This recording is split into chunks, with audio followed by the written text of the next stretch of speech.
A county judge in Pinellas, Florida, is refusing to allow a medical marijuana patient to use her medicine for anxiety because of a DUI misdemeanor charge. Now, this judge is catching a lot of heat for this. So let's talk about it. Hey everybody, it's Dr. David. So this judge in Pinellas County, which is where Clearwater and St. Petersburg are located, has decided that she's not going to let this woman, 21 years old, who is using it for her anxiety under the orders, the authorization of her physician, because the judge just doesn't think it's okay. Now, I'm going to quote a couple things from the judge here, okay? The judge actually told this woman that she's probably wasn't suffering from PTSD or cancer and therefore shouldn't be allowed to use medical marijuana. Now, the woman said, well, I'm doing this for my anxiety, of which the judge then said anxiety wasn't a sufficient reason to take the drug. Actually, the judge then went on and suggested that she start taking Xanax instead, a medication that's a lot stronger with a lot more side effects. Okay, lot to unpack here. Now, first of all, it does make me wonder if this judge may even have some stock in Pfizer. Because typically speaking, in cases, we don't use brand names of drugs. We use the generic alprazolam. That's what I'm going to use here. I certainly don't need to give Pfizer, Big Pharma, a plug. Okay? Now, the judge actually said to her that she would reconsider if the alprazolam were to make this woman get wiggy. Getting wiggy? I'm pretty sure that that's not a medical term, but yet this judge seems to be playing doctor here.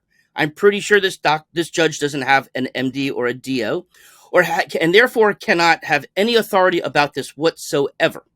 Okay? And the judge is wrong on so many different levels. Okay.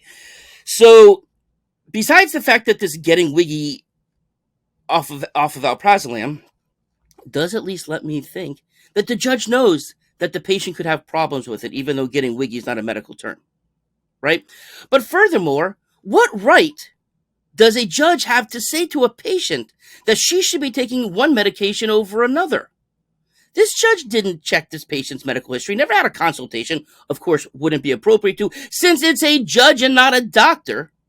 But there is no role for a judge to be playing physician in this. And so that was just beyond the pale in the first place. Now, first of all, the judge did go on to say that if another physician were to provide a letter explaining, that the judge would also reconsider. Now, I do not know what this person's name was. It was held confidentiality. But being that we are local here, if anybody does know this woman and would like to have and she would like to have a physician consult who is an expert, considered an expert in this field, I would be happy to take her on as a client.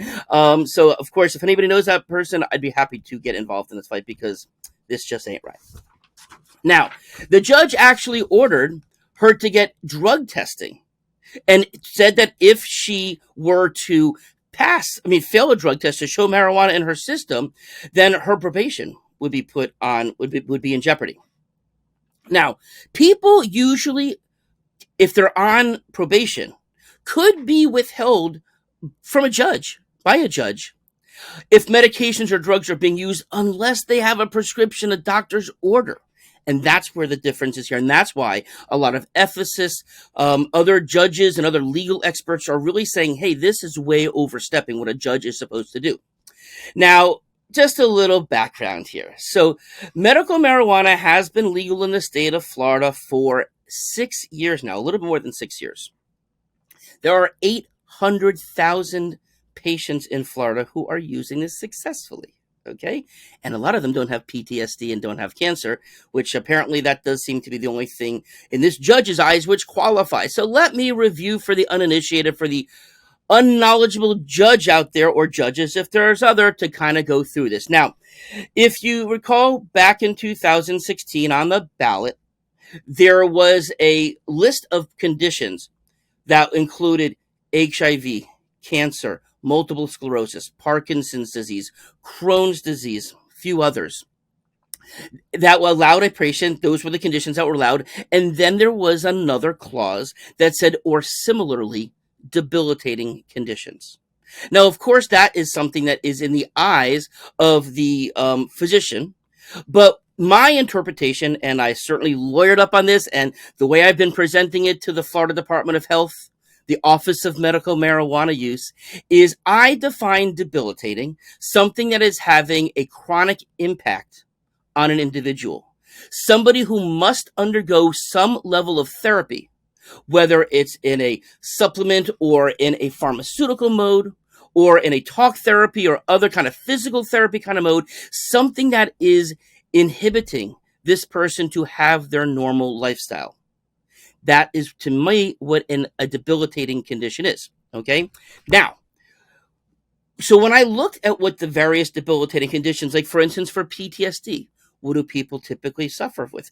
Insomnia or anxiety, depression, violent behaviors, irritability.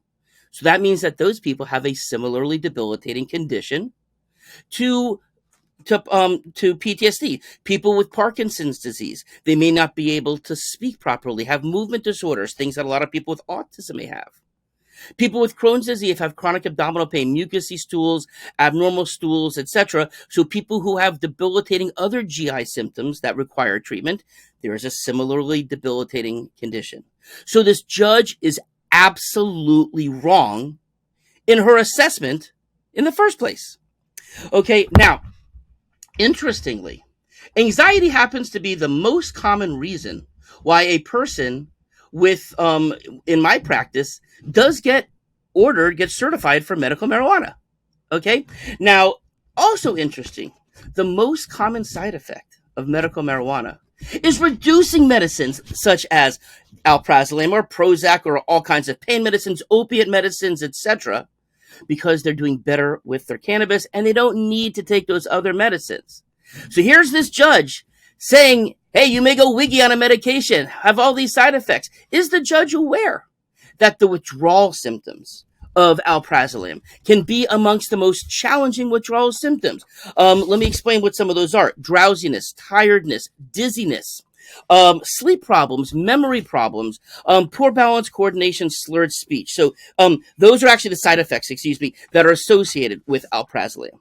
Now, it is one of the most difficult medications to get people off of. They go through significant withdrawal.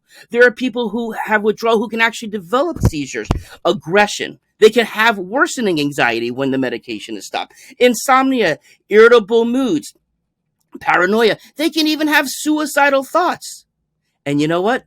That's not something that you typically see with medical marijuana at all. So here was this judge saying, hey, we now know that you should take this medicine that may also cause you problems because you're not supposed to take benzodiazepines long term.